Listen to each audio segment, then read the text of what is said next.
Mengaku kesal diminta melakukan sesuatu yang tidak disukainya saat berhubungan intim. Jadi dalih tersangka kasus pembunuhan disertai mutilasi. Oleh tersangka, bagian badan dimasukkan ke dalam koper merah lalu dibuang ke Kabupaten Bogor, Jawa Barat. Sementara kepala dan kaki dibuang secara terpisah.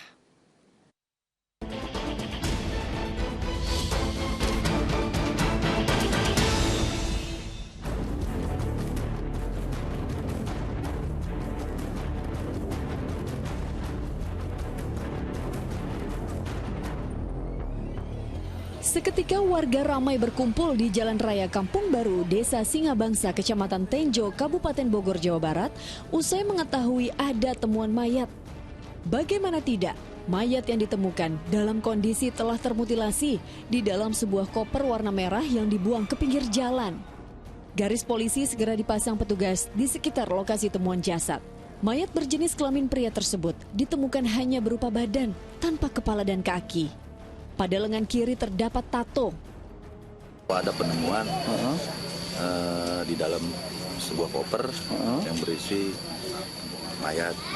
Cuman posisi mayat tersebut sudah terpotong kedua kaki sama kepala. Dan kita langsung laporan ke pihak kepolisian. Olah TKP digelar aparat Satreskrim Polres Bogor dan tim identifikasi. Korban diduga berusia sekitar 30 hingga 40 tahun. Ditemukan pula bekas jeratan tali pada tangannya.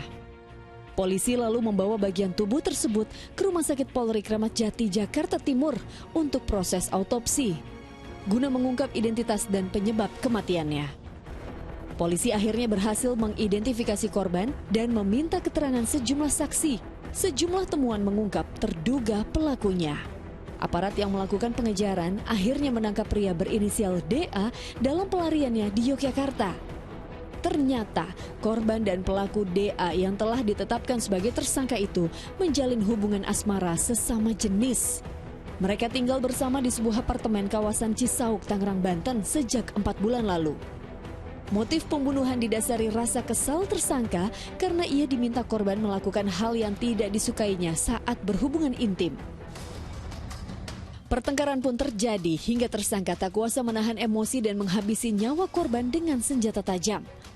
Takut aksinya ketahuan, lelaki yang berprofesi sebagai sopir taksi daring itu memutilasi sang kekasih menggunakan alat gurinda dan memasukkan potongan tubuh bagian badan ke dalam koper.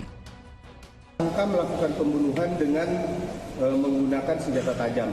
Selanjutnya karena ada rasa ketakutan menghilangkan mayatnya, kemudian tersangka menggunakan alat potong gerinda untuk memotong bagian kaki dan bagian kepalanya. Selain kesal, terungkap pula motif lain, yakni DA ingin menguasai harta dan telah menggunakan uang korban sebesar 30 juta rupiah. Di sisi lain, pencarian potongan tubuh korban tetap berlangsung. Beberapa hari kemudian, polisi pun menemukan bagian kaki korban. Potongan tubuh berupa kaki kiri itu ditemukan mengapung di aliran Sungai Cimanceri, Tangerang, Banten. Sementara kaki kanannya ditemukan warga Tiga Raksa, Tangerang, Banten keesokan harinya. Yang miris, saat ditemukan potongan kaki itu tengah dimangsa seekor biawak di tepi Sungai Cimanceri. Aparat polisi yang segera tiba usai mendapat laporan warga membawa potongan tubuh tersebut ke Rumah Sakit Polri. Akibat aksi pembunuhan sadis yang dilakukannya, kini tersangka DA terancam menghabiskan masa hidupnya di Bui. Polisi menjeratnya dengan pasal pembunuhan berencana dengan hukuman penjara seumur hidup atau pidana mati. Tim Liputan melaporkan.